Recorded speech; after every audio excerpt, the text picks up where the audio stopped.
Most people generally try to be compassionate. They try to help the people they care about, to be supportive, dependable, and thoughtful. They step in when someone's struggling. They offer to carry a little extra weight when someone they love is overwhelmed. It's how we're wired, to connect, to care, to show up.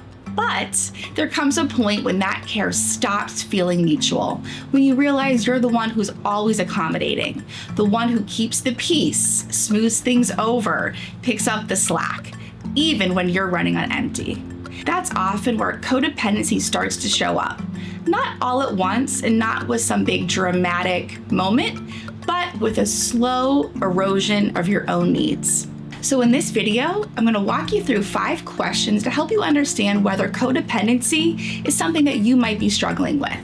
When we take a minute to notice these patterns, we can figure out how to keep the way we care for others from costing us connection from ourselves. Let's get into it. So question 1 today, do you feel responsible for other people's emotions? Not do you care about how people feel, but do you feel like it's your job to manage those feelings? Let's say your partner comes home in a bad mood. They don't really say much, but the energy is very heavy. And instead of letting them have their space or maybe ask for support, you immediately start wondering what you did wrong.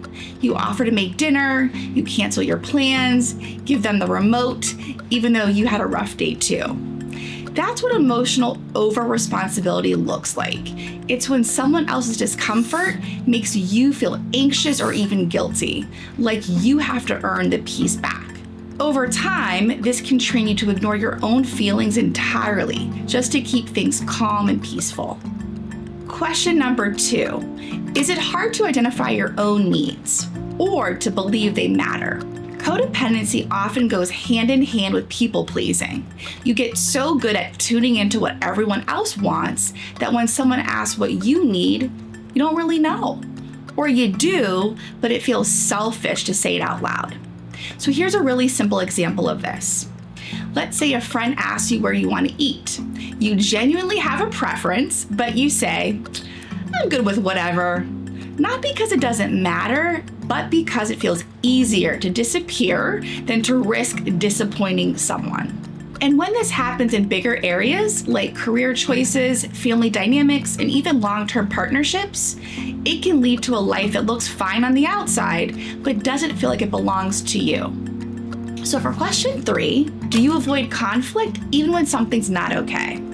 For a lot of people with codependent patterns, conflict doesn't just feel uncomfortable, it feels threatening. Like disagreement could make someone withdraw, get angry, or leave altogether. So instead of saying what's real, you keep the peace. You say that you're fine. You tell yourself it's not worth bringing it up.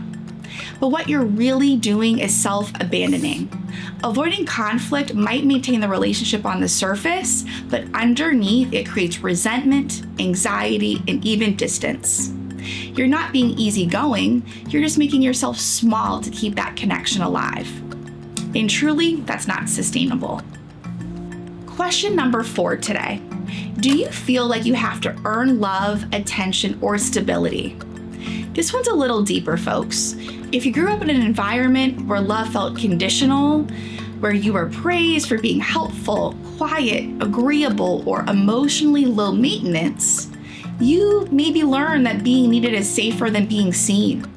And now you might find yourself trying to earn closeness by doing more, giving more, helping more, right? So let's say your partner is going through something hard and suddenly you shift into overdrive.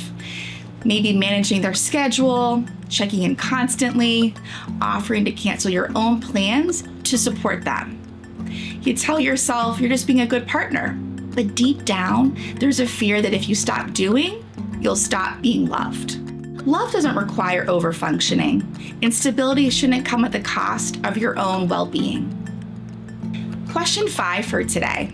When someone mistreats you, do you try harder to please them? This one's subtle, but really huge. When someone crosses a line, maybe raises their voice, shuts down emotionally, forgets something important to you, do you address it? Or do you immediately start wondering what you did to cause it?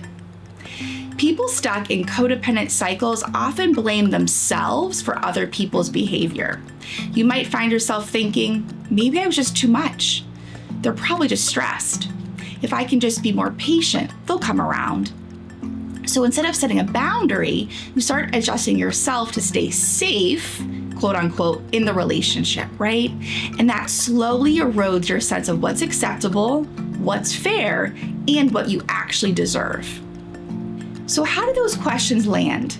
If you recognize yourself in a few of them, that's not a reason to feel ashamed. Codependent patterns are adaptive.